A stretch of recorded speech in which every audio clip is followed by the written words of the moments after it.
नमस्कार, पद्म सिटी के इस आज के कार्यक्रम में आपका स्वागत है। और सर्वप्रथम जिले वासियों को और पद्मेश के सभी उपभोक्ताओं को नव वर्ष की बहुत बहुत शुभकामनाएं। 2023 आपके लिए उन्नति लेकर आए और आपका सुख शांति और स्वस्थ रहें, आप यही आशा के साथ। आज मेरे साथ चर्चा में स्टूडियो में लांजी क्षेत्र के पूर्व विधायक और समाजवादी नेता किशोर समृद्धि उपस्थित हैं। जैसा कि आपको विदित है कि किशोर समृद्धि अभी पिछले दिनों उन्होंने एक बयान दिया था, उसके कारण से उन्हें दिल्ली पुलिस ने दिल्ली लेकर गई थी और वो काफ़ी दिनों तक जेल में बंद रहे और हाल ही में वे जमानत पर छूट कर आए हैं। और आज उनसे इन्हीं सब और अनेक मुद्दों पर चर्चा करेंगे। सर्वप्रथम आपका स्वागत है किशोर समृद्धि जी पद्मेश 24/7 के आज के इस कार्यक्रम में।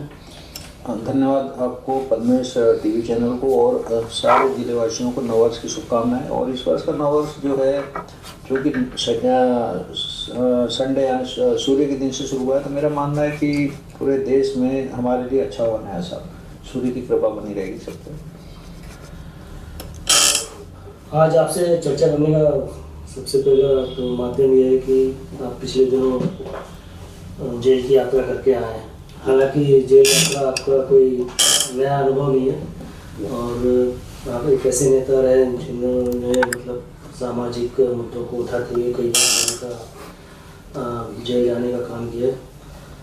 और किंतु इस बार जो आप जेल गए और आपने एक बहुत ही बड़ा ऐसा एक मतलब बयान दिया था जिसकी उम्मीद कोई कर नहीं सकता। सीधे सीधे आपने संसद को लेकर उसको डैमेज करने को लेकर एक बयान दिया था और उस पर भारत सरकार ने त्वरित कार्रवाई करते हुए आपको जेल भिजवाया था। जी।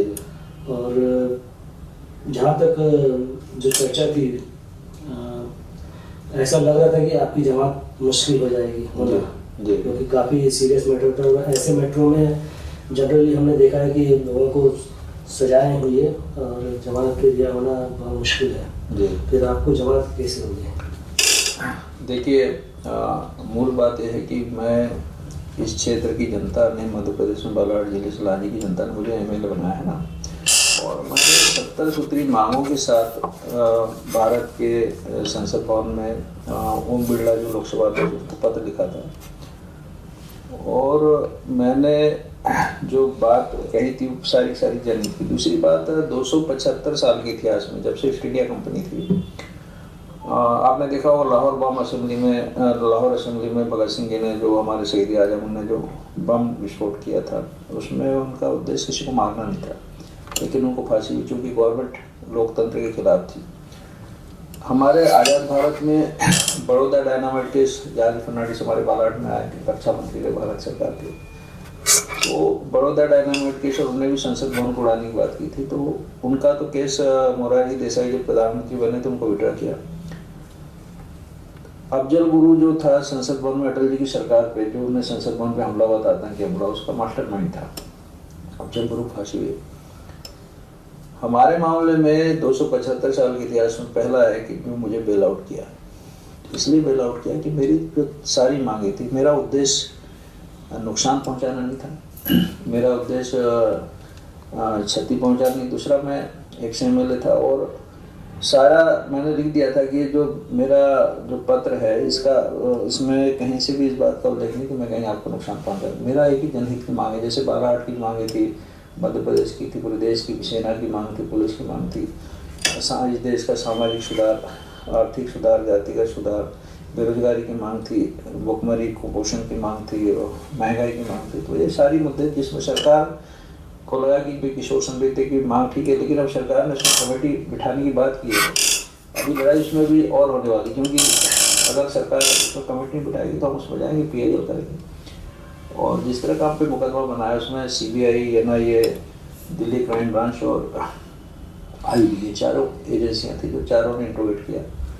और मुझे इस देश की तिहाड़ जेल में भारत की सबसे खराब जेल रोहिणी जेल में लगा रखा मुझे, 95 डेज मेरी जेल थी। तो कहीं ना कहीं मेरा उद्देश्य पवित्र था, क्योंकि आपको पता होना चाहिए कि भारत में कई लोगों ने कहा कि भाई समृद्धि जी आपने तो संसद भवन को उड़ाने की बात की, तो मैंने बोला भाई इस देश में जिसने डायनामाइट की खोज किया अल्बर्ट नोबल डेनमार्क था, उसने कहा था कि दुनिया में विध्वंस के बाद ही शांति आ सकती है।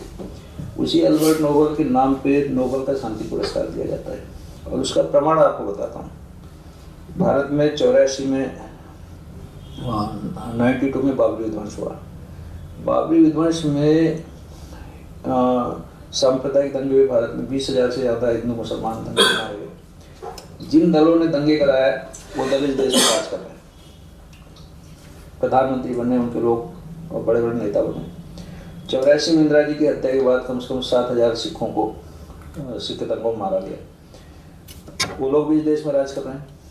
राजीव गांधी की हत्या के बाद 30,000 से ज़्यादा तमिलों को लोगों ने मारा, वो लोग भी इस देश में राज कर रहे हैं। तो लॉ का वायलेशन हमने नहीं किया। लॉ का वायलेशन तो इस देश में जो रूल करने वाली सरकार है हमने किया। हमने तो सरकारों को जगाने का काम किया कि आपने इस देश की जनता की आवाज़ सुनना बंद कर दिया है और संसद और विधानसभा जो है और ब्यूरोक्रेसी के साथ मिलकर एक सिंडिकेट बना के काम कर रही है। जनता की कहीं आवाज़ नहीं सुनी जा रही। ये जो उदाहरण दे रहे हो आप कि विध्वंस के बाद लोगों ने ये किया वो किया और उसके बाद उनको राज मिला, तो क्या आप इस बात को बढ़ावा देने जा रहे हैं कि मतलब भाई मेरा कहना, विध्वंस को बढ़ावा देने का आपका ये मकसद है? देखिए लोकतंत्र, भारत में लोकतंत्र का मतलब ये नहीं कि आप वोट दो और चुनाव जीत जाओ, यही लोकतंत्र नहीं है। लोकतंत्र का मतलब है धरना, आंदोलन, प्रदर्शन, ये भी लोकतंत्र है। मेरे पास शांतिपूर्ण धरना तो देखो, गांधी जी की विचारधारा है शांतिपूर्ण, सुभाष जी की विचारधारा नहीं शांतिपूर्ण। इसी देश में चंद्रशेखर आजाद, उसका इनकाउंटर किया इलाहाबाद में इस देश में शहीदों का कितना सम्मान है। तो भावना के अपने चंद्रशेखर आजाद जी थे। चंद्रशेखर आजाद की माँ इस देश में 13 साल तक भीख मांगती रही, पता है आपको? ये देश के लिए लड़ने वालों का परिवार। अभी मैं 95 दिन तक मैं जेल में था, मेरे घर में कोई आता नहीं था इस बात से कि सब फंस जाएंगे, सबका नाम आ जाएगा, सबको फंसा दिया जाएगा। ऐसे कैसे फंसा दो? देश में आपका, मैं मानता हूँ कि देश में 1857 की क्रांति को ऊपर करने के लिए पुलिस एक्ट बना 1861। उस समय का जो पुलिस एक्ट था वो जनता को उतना करने के लिए, वो भी अभी भी चल रहा है। लेकिन ऐसा थोड़ी किसी मांग के लिए ऐसा बयान देना जरूरी है? मुझे तरीका बताओ। चलो आप जैन समाज के हो, हमारे जैन मुनि बेचारे सब शांतिपूर्ण काम करते हैं, कौन सुन रहा है? पैदल घूमते रहते हैं, कोई स्वागत करने वाला नहीं मिलता उनका। ऐसे में तो पूरे ये मतलब अराजकता और बढ़ेगी, इस तरह की बातें होंगी। तो कैसे अराजकता बढ़ेगी साहब? उसमें कोई विस्फोट थोड़ी हो गया, कोई मर थोड़ी गया, इसका नाम थोड़ी आ गया। यानी कोई भी किसी को धमकी दे सकते हैं? नहीं, धमकी देने की बात थोड़ी है। ये लोकतंत्र में हम कहते हैं ना कि हम आपका प्रधानमंत्री का पुतला जलाएंगे, कलेक्टर का पुतला जला देंगे, मुख्यमंत्री का पुतला जलाएंगे। पुतला जलाने बात अलग है। हाँ, तो पुतला जलाने से किसी की हानि थोड़ी होती? इसमें कहाँ हानि हो गई? किसका कोई घर टूट गया, किसका ब्लास्ट हो गया, कौन मर गया, कुछ क्या हुआ बताओ? हुआ क्या? अच्छा, ऐसे बयान देकर क्या जानबूझ के आप विवादों में आना चाहते हैं? नहीं, मैं विवादों मुझे चर्चा में रहना चाहते हैं? मतलब आप इसके पहले वो जैसे राज ठाकरे के बारे में बोला आपने, एक बार राहुल गांधी पे आरोप लगा दिया, तो इस तरह के मतलब एक राष्ट्रीय स्तर के कुछ ऐसे आप मुद्दे चुनते हैं और चर्चा में रहने की कोशिश करते हैं। देखो, राहुल गांधी का तो जो सुकन्या कांड है वो तो मैं उस कांड को डिटेल में नहीं जाना चाहता। मेरे डिटेल में जाना पड़ेगा, इसलिए जाना पड़ेगा आपको। सुकन्या कांड में मैंने सबसे पहले उत्तर प्रदेश के गवर्नर को चिट्ठी लिखा कि मेरे पास ये दस्तावेज है। गवर्नर ने बोला हम इसकी जांच कराना है। उसके बाद में फिर मैंने हाई कोर्ट में उसमें PIL लगाया, तो हाई कोर्ट ने कहा कि साहब ये PIL का इशू नहीं है, हमसे पहले एक PIL लग चुकी है। उन्होंने कहा हेवियस कॉर्पस का इशू। तो फिर हम हेवियस कॉर्पस में गए। हेवियस कॉर्पस में जैसे ही इशू नोटिस हुआ हड़कंप मच गई। उसके बाद कांग्रेस गलत तरीके से जस्टिस ईवन सिंह के यहाँ पे हेवियस कॉर्पस के खिलाफ अपील में गई, DB में स्टे हो गया, CBI जांच कर रही है। उसके अगेंस्ट में मेरे ऊपर 50 लाख का जुर्माना लग गया। ईवन सिंह ने 50 लाख का जुर्माना लगाया, CBI जांच का आदेश किया। मैं उसके अगेंस्ट सुप्रीम कोर्ट गया। सुप्रीम कोर्ट में 11 माह तक वो केस चला। राहुल जी की तरफ से PP राव खड़े होते थे, मेरी तरफ से कामनी जायसवाल खड़ी होती थी। उस पूरे मामले में आपको याद होगा जस्टिस दीपक मिश्रा जो सुप्रीम कोर्ट के जो मुख्य न्यायाधीश थे, उनके खिलाफ जब 4 जजों ने वो की प्रेस कॉन्फ्रेंस, तो वो उसमें जो 11 मामले जिसको टाइम्स ऑफ इंडिया ने छपा था उसमें सबसे ऊपर किशोर समृद्ध और राहुल गांधी का मामला था कि किस तरह इस मामले को मैनिपुलेट किया गया और किस तरह सरकार के प्लेट पर। उस समय याद होगा जब राहुल जी का मामला उठाया, देश में प्रधानमंत्री थे मनमोहन सिंह जी और गृह मंत्री थे पी चिदम्बरम जी, तो वो एक अलग मैटर है, उसको तो हमने कानून तरीके से लड़ा। राज ठाकरे वाला याद होगा, राज ठाकरे मराठी भाषी और हिंदी भाषी का हमारे क्षेत्र, हमारा तो महाराष्ट्र हुआ है। उस समय मैं एमएलए था, तो हमारे क्षेत्र के लोग जो बॉम्बे में एग्जाम देने गए थे और जो बच्चे पढ़ने लिखने वाले उनको रेलवे के एग्जाम में मारपीट किया। मैंने उसको फ़ोन लगाया, फिर उसने निगेटिव बात किया, तब फिर हमने निगेटिव बात किया। उसमें ये थोड़ी कि राज ठाकरे की गर्दन काट दी गई। वो सारे मामले जो महाराष्ट्र में हम पे बने हमने उसको ट्रांसफर करवा दिया छत्तीसगढ़। नहीं, मगर ऐसे मुद्दे जो ये मुद्दे उठाते हैं, इससे जनता का क्या भला होना है? नहीं, मुद्दे ऐसे होने चाहिए जिससे कोई जनता का भला हो रहा हो। 70 मुद्दों में हमारा सारा मामला है, भारत की सीमाओं का मामला है, भारत पाकिस्तान की सीमा का है, भारत चीन की सीमा का है, सेनाओं की मजबूती का। मैं आपसे बोल रहा हूँ कि सरकार जब गूंगी बहरी होगी, सुनेगी नहीं तो क्या करेंगे मुझे बताओ। ये तो ईस्ट इंडिया कंपनी के बाद जो दूसरी सरकार है मोदी एंड कंपनी थी, तो उससे भी खतरनाक है ईस्ट इंडिया कंपनी से। तो मुझे तो लगता है सरकार के खिलाफ भी आपको बड़ी जंग लड़नी पड़ेगी, ऐसा नहीं है। आप बालाघाट जिले का से आते हो, बालाघाट जिले के भी रांची विधानसभा क्षेत्र का आपने नेतृत्व भी किया और पिछले कई साल आपकी माता जी नगर पालिका लांजी के अध्यक्ष भी रही है। तो बालाघाट जिले के विकास को लेके या बालाघाट जिले की जनता के हित के लिए तो आपका ध्यान जाता नहीं, आप तो राष्ट्रीय। बिल्कुल बिल्कुल जाता है साहब। बालाघाट में अभी जितने जो आपके फ्लाई हो रहे हैं, सबसे रेलवे मंत्रालय में लगाओ ना, आरटीओ लगाओ। सबसे ज़्यादा मैंने लोकसभा के स्पीकर को पत्र लिखा जब भी राष्ट्रपति का अभिभाषण होता है कि राष्ट्रपति जो होता है संसद में जनता की आवाज़ होता है, तो जब भी कोई उसका अभिभाषण होता है तो उसमें लिखता हूँ कि आपने बालाघाट जिले की संसद जो फ्लाईओवरों की बात आपने नहीं की, यहाँ के बैगा समुदाय की बात नहीं की, यहाँ के बेरोजगारों की बात नहीं, तो मैंने कम से कम 1000 पत्र लिखाऊंगा लोकसभा स्पीकर को। पत्र लिखने से क्या, जैसे आप बोलते हैं मतलब कि मांग के लिए आंदोलन करना पड़ता है, कुछ करना पड़ता है, तो पत्र ही लिखना आप खुद इस बात का गवाह हो कि आप पत्र लिखने से कुछ नहीं होता, तो आप मतलब संघर्ष करने से होता है। तो संघर्ष तो आपको कहीं दिखते नहीं जिले में। कैसे नहीं दिखता संघर्ष? संघर्ष जब जिले में हमारा होता है, अभी उसी पे आपको बता रहा था, पिछले 30 जनवरी को मैंने एक राजघाट से राष्ट्रपति भवन तक शांति मार्च किया था। पिछले साल की मैं आपको बता रहा हूँ, दिल्ली में किया अपना पार्टी के बिना। मेरी पार्टी रजिस्टर्ड हुई 12/8/2022 को रजिस्टर्ड हुई, उसका सिंबल आएगा, पूरे प्रदेश में शुरू करें भाई आंदोलन, धरना, प्रदर्शन। यहाँ की तो जातिवादी व्यवस्था है, लेकिन हम अपने इलाके में करते रहते हैं, बालाघाट में भी कुछ करते रहते हैं। तो ऐसा नहीं कि हम लोग नहीं करते, क्योंकि हम लोग गूंगे पैरे आपने विधायक सांसद बनाया, मैं क्या करूँ उसमें? जातिवादी व्यवस्था में आपने विधायक सांसद बनाया, आप देखते हो पूरा अखबार पड़ा रहता है कि फलाने सांसद की बड़ी ये, फलाने विधायक की ये मांग है। मेरे को लगता है कि इन लोगों ने चांद सूरज और पृथ्वी नहीं बनाया, बाकी सारा काम इन्हें कर दिया। बालाघाट जिले का डेवलपमेंट देख रहे हो क्या क्या पोजिशन है यहाँ पे? ना आपका कलेक्टर सुनता है, ना आपके एसपी सुनता है, ना यहाँ का तहसीलदार सुनता है, ना यहाँ का थानेदार सुनता है।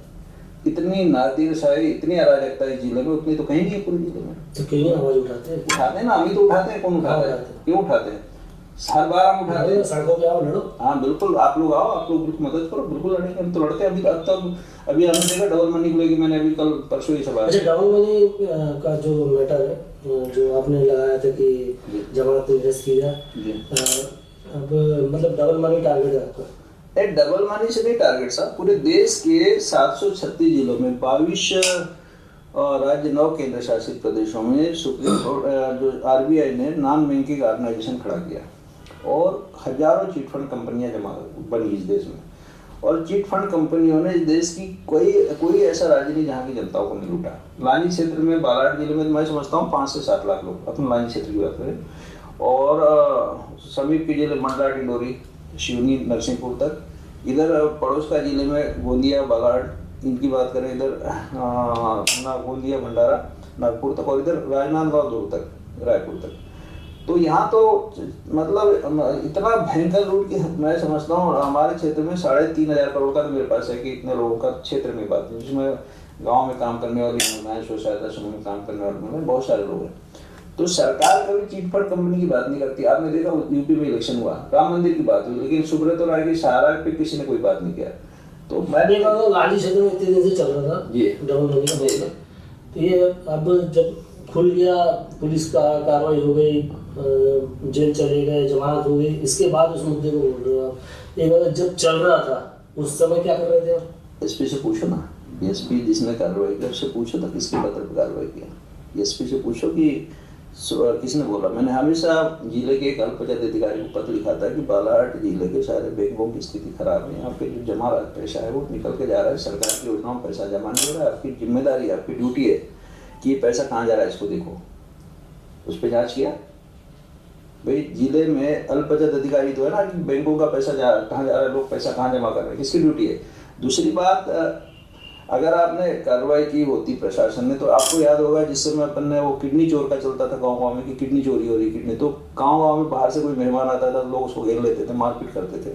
तो पुलिस ने पूरे प्रदेश में स्पीकर लगा के अनाउंस किया कि साहब ये सब अफवाहें हैं।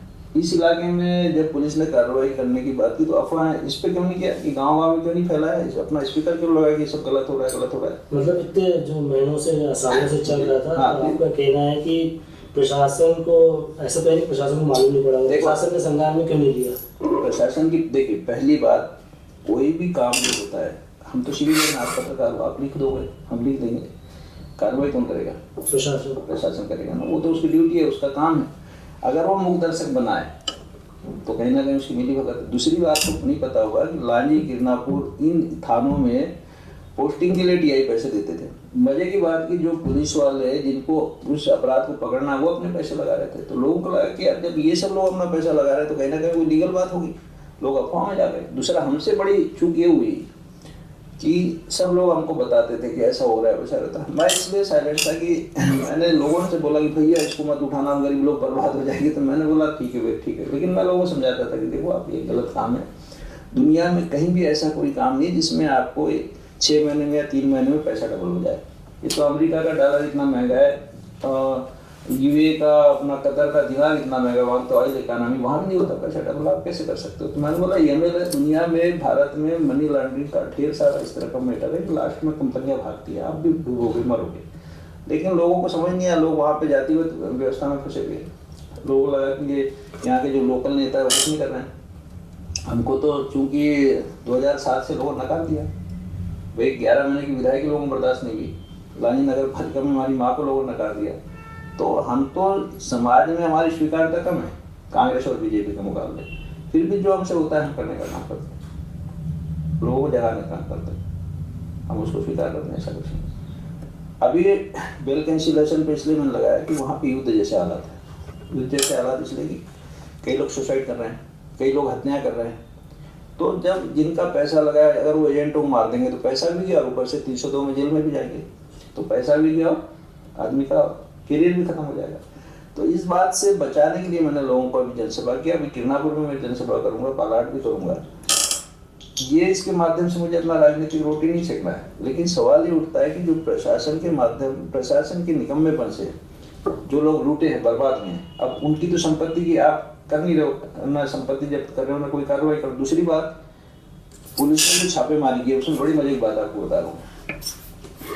पुलिस ने 200 से ज्यादा घरों में छापेमारी की, किसी के भी घर का सर्च वारंट नहीं बनाया। दूसरा, जब्ती जिसके घर में आपने छापा मारने के बाद जब्ती किया, अगर 100 करोड़ मिला या 20 करोड़ मिला, उसको तत्काल वहां जब्त बनाओ। और एफआईआर कौन करेगा? तो देखो, इंक्वायरी ऑफिसर जो सर्चिंग कर रहा है वही पंचनामा भी काम बन रहा है, छापा मार रहा है गोली काम, पंचनामा बन रहा है बालाघाट में। तो बीच का जो समय है उसमें जितना पैसा आपने जब्त किया वो कहाँ गया वो पैसा?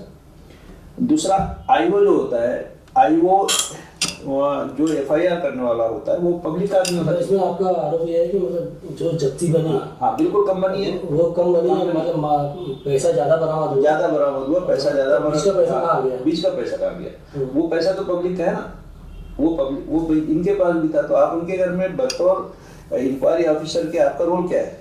वो पूरा पैसा जब्त करके उस पैसे को कहाँ जमा करना चाहिए? सरकारी खजाने में जमा करना। वो आपके घरों में चला गया। पुलिस ने तो लूट का धंधा किया, जैसे वहां पे जिसके भी घर में छापेमारी किया तो जब्ती को इतने से किया। तो इस मामले की अगर सीबीआई इंक्वायरी हो जाए साहब, तो ये जितने पुलिस ऑफिसर हैं सब जेल जाएंगे, इनके घरों में भी छापे पड़ेंगे, ये बचेंगे तो। इनको लगता है कि हम ही सबसे, बस हम ही दूध के दूल्हे, हम सर्वस्व है। तो जो जेल तुम्हारे लिए, जनता को जिस जेल में डालते वो जेल तुम्हारे लिए बनी है। जो थाना जाए एफआईआर होती जनता के खिलाफ, वो एफआईआर तुम्हारे खिलाफ भी होगी। तो इसलिए मेरा कहना है कि ये जो इतनी बड़ी लूट हुई है और जनता पूरा जिला बर्बाद है। तो क्या इस मुद्दे को उठाओगे? इस मुद्दे में उठा, मैंने शुरुआत कर दिया, इस मुद्दे को उठाऊंगा, इसको अंजाम तक पहुंचाऊंगा, आप चिंता नहीं करो, इसको अंजाम तक पहुंचाऊंगा, क्योंकि और जनता को पैसे भी दिलवाऊंगा, सरकार को मजबूर करूंगा, क्योंकि ये आंदोलन छोटा नहीं है, किसान आंदोलन की तरह चलेगा। जैसे देश में किसान आंदोलन चला, 1.5 साल चला, सरकार को झुकना पड़ा, सरकार को उन तमाम किसानों के जो मुकदमे बने थे उनको वापस लेना पड़ा। यहाँ पे भी स्थिति होगी कि जो मुकदमे आपने बनाए सब वापस होंगे, ऐसा थोड़ी कानून का राज है देश में। अच्छा, बालाघाट जिले की राजनीति में आपका भविष्य क्या देखते हैं? सर भविष्य हमारा, भविष्य तो जनता देखेगी ना, जनता वोटर है।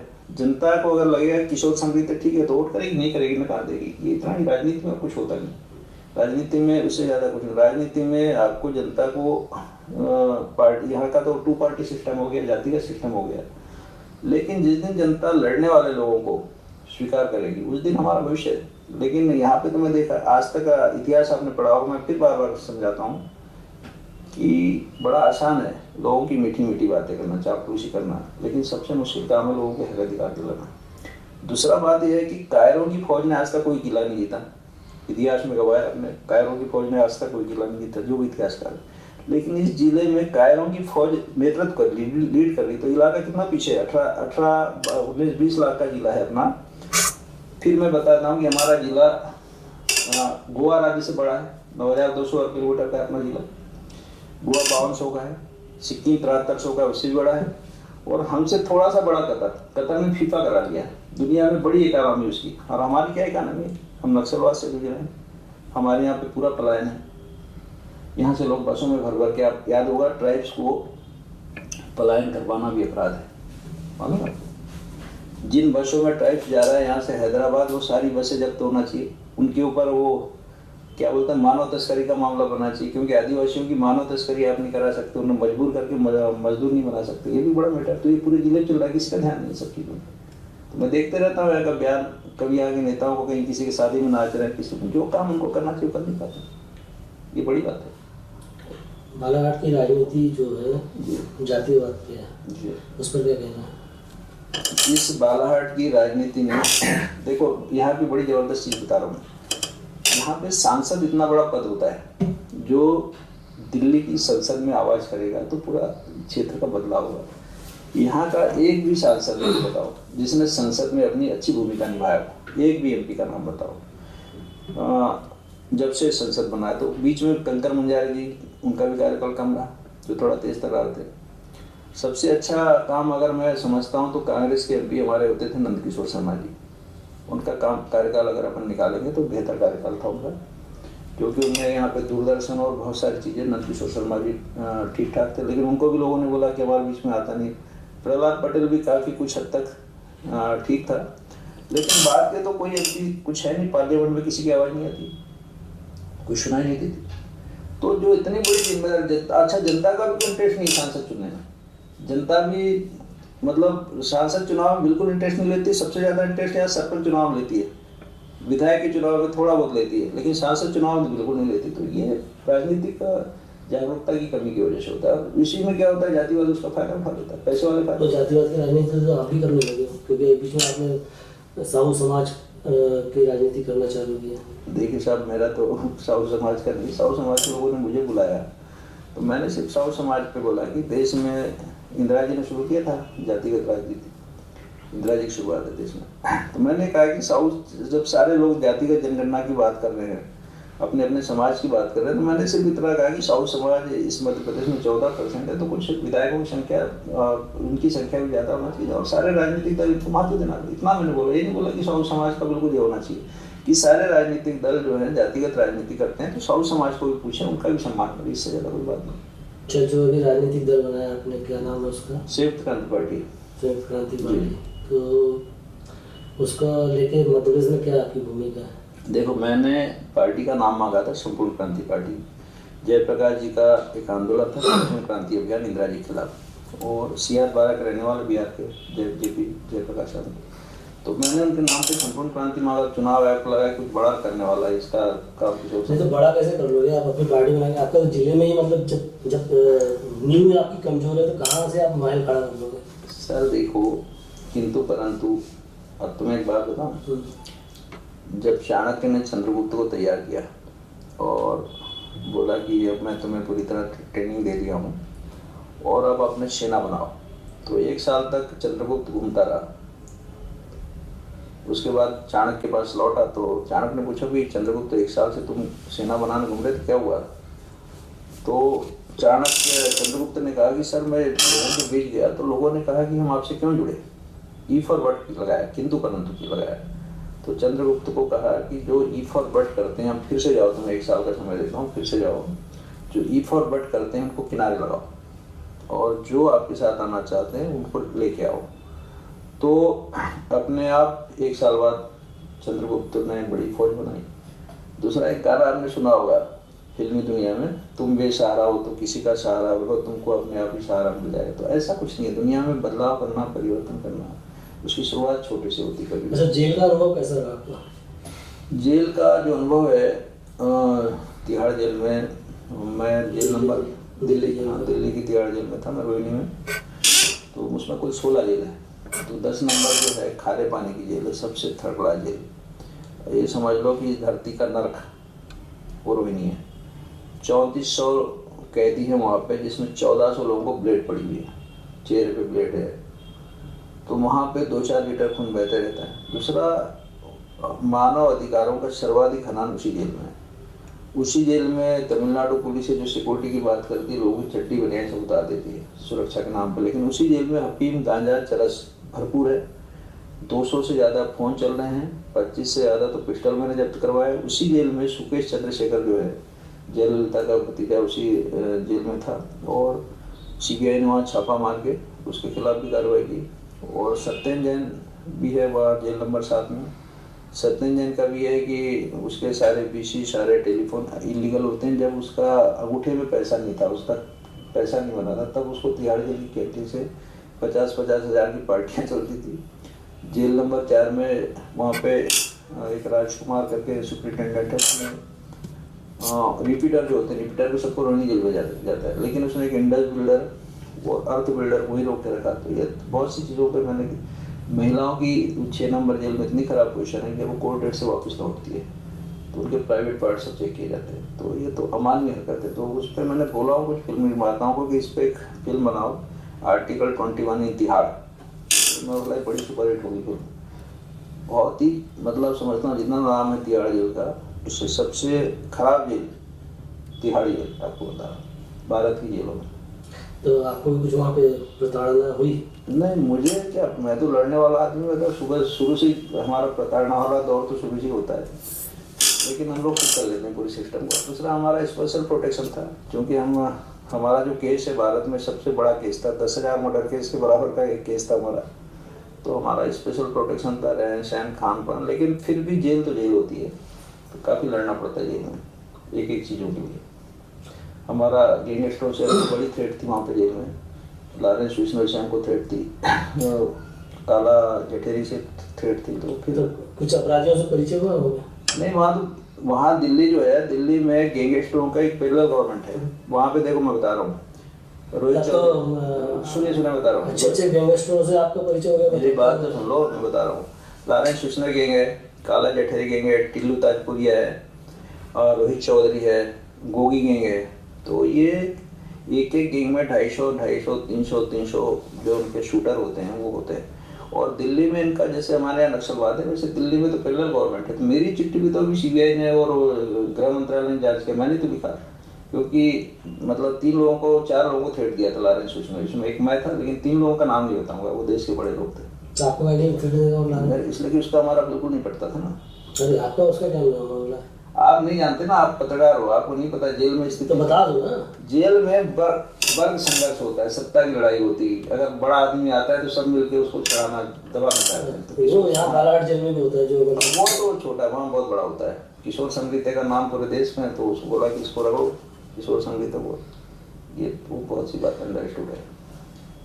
चलो, आपसे काफ़ी सारी बातें हुई, और अब चूँकि आज नव वर्ष 2023 का पहला दिन है, और पहले दिन में आपसे यहाँ मुलाकात हुई और आपसे चर्चा हुई, और इस 2023 नए वर्ष के लिए आपका क्या प्लान है? 2023 में जिले में मेरा मानना है, मेरी जो आगे बढ़ाई जो पार्टी में आपसे बता रहा हूँ, मैं मध्य प्रदेश में छोटे, पूरे देश में हमारी पार्टी का छोटे जिले, छोटे राज्य, छोटी तहसीलें, तो बालाघाट जिले में हमारा भविष्य जो है, बैया जिला बनाओ, वारासिंगी जिला बनाओ, लांजी जिला बनाओ, बालाघाट को संभाग बनाओ, ये हमारी पार्टी का टारगेट है। मैहर को जिला बनाओ, इधर विंध्य में, इधर बुंदेलखंड में बीना को जिला बनाओ, बुंदेलखंड भी सेपरेट आज की बात है, तो ये हमारा टारगेट, इसको लेके हम लोग काम शुरू करेंगे। दूसरा, चूँकि हमारा जिला बिल्कुल बॉर्डर है महाराष्ट्र का, वो छत्तीसगढ़ का, सरकार का बिल्कुल ध्यान नहीं, भले यहाँ पे सीएम साहब का ससुराल है गोंदिया में, लेकिन जो मध्य प्रदेश सरकार है उसका जो एक प्रोग्रेसिव स्टेट होता है जिसमें उसका जो परिकल्पना होती है, तो हमारा मध्य प्रदेश महाराष्ट्र की तुलना में हम लोग बहुत पीछे हैं, उसको लेके हम लोग यहाँ पे काम शुरू करेंगे। और सरकारें क्या है, 17-18 सालों में कोई बहुत अच्छा काम नहीं कर पाई मध्य प्रदेश में, तो उसके खिलाफ हम लोग मुहिम चलाएंगे। और हमारे जिले में सर्वाधिक जो बेरोजगारी है, क्योंकि नक्सलवाद है, तो यहाँ से बेरोजगारी जब खत्म होगी तब नक्सलवाद खत्म होगा। ट्राइब्स की स्थिति बहुत खराब है। अभी मैं बैगाओं के लिए एक बैगा संसद का आयोजन करने वाला हूँ, जैसे यहाँ बैगा ओलंपिक होता है ना, वैसे एक बैगा संसद में बताने वाला हूँ, तो एक युवा संसद का मैं भी काम करने वाला हूँ। और बाकी तो सब छोटे मोटे जो अपराध हैं उनके खिलाफ तो चलते रहता है।